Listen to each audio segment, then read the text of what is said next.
दोस्तों, south China सी और Indo Pacific region की जियोपॉलिटिक्स में एक ऐसा जियोपॉलिटिकल अर्थक्वेक आया है जिससे बीजिंग में टेंशन काफी बढ़ गया है। Indian defence secretary Rajesh Kumar Singh ने सिंगापुर के सैंग्री ला डायलॉग में कंफर्म किया है कि इंडिया और वियतनाम ने ब्रह्मोस सुपरसोनिक क्रूज मिसाइल की डील ऑफिशियली साइन कर ली है। और इतना ही नहीं, इंडोनेशिया के साथ भी यह डील अब फाइनल स्टेज में है। आज के वीडियो में हम इस डील के सारे जियोपॉलिटिकल डॉट्स को कनेक्ट करेंगे और समझेंगे कि कैसे इंडिया चाइना के स्ट्रिंग ऑफ पल्स को काउंटर करने के लिए अपना खुद का नेकलेस ऑफ डायमंड तैयार कर रहा है। Welcome to global affair India.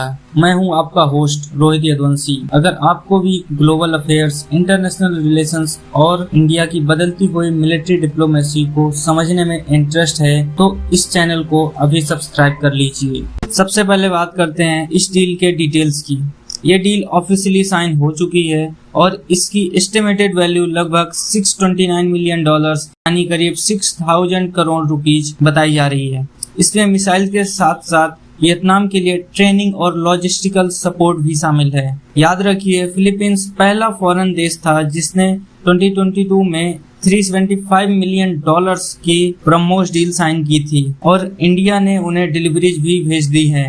अब फिलीपींस के बाद वियतनाम और जल्दी इंडोनेशिया इंडिया के वेपन पूरे साउथ चाइना सी रीजन में डिप्लॉय होने वाले हैं। अब सवाल ये उठता है कि सबको ब्रह्मोस ही क्यों चाहिए? दोस्तों, ब्रह्मोस इंडिया के DRDO और रशिया के NPO मैसिनोस्ट्रेनिया का एक जॉइंट वेंचर है। ये दुनिया के सबसे तेज ऑपरेशनल सुपरसोनिक क्रूज मिसाइल है।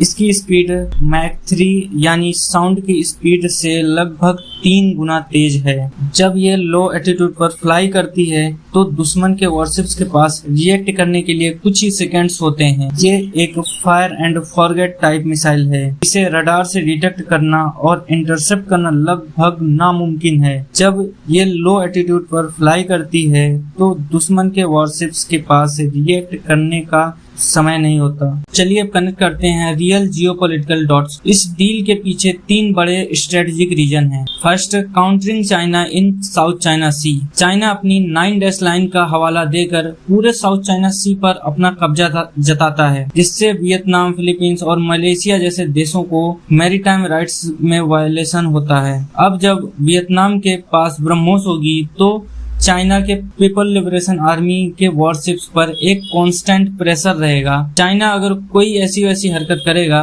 तो वियतनाम उनके एसेट्स को धाराशायी कर सकता है। Second reason, India's necklace of diamonds strategy. China ने इंडिया को घेरने के लिए पाकिस्तान में ग्वादर, श्रीलंका में हवनटोटा और म्यांमार में पोर्ट्स बनाए हैं, जिससे स्ट्रिंग ऑफ पल्स कहते हैं। इंडिया इसका जवाब चाइना के दुश्मनों को मजबूत करके दे रहा है।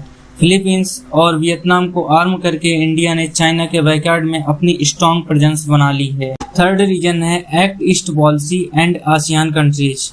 इंडिया अब सिर्फ एक रीजनल पावर नहीं रहा बल्कि एक नेट सिक्योरिटी प्रोवाइडर बन रहा है।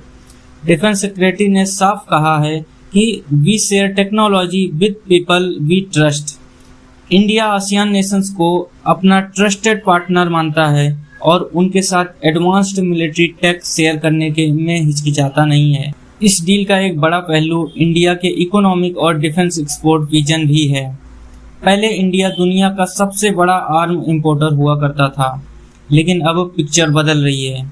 इंडियन गवर्नमेंट ने टारगेट रखा है कि 2030 तक डिफेंस एक्सपोर्ट को 50,000 करोड़ तक ले जाना है और 2047 तक दुनिया के टॉप 3 डिफेंस एक्सपोर्टर में शामिल होना है।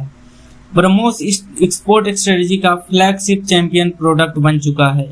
तो दोस्तों, इंडिया वियतनाम ब्रह्मोस डील सिर्फ एक बिजनेस एग्रीमेंट नहीं है, बल्कि ये एक सॉलिड स्ट्रेटेजिक अलाइनमेंट है जो पूरे इंडो पैसिफिक के पावर बैलेंस को शिफ्ट कर देगी।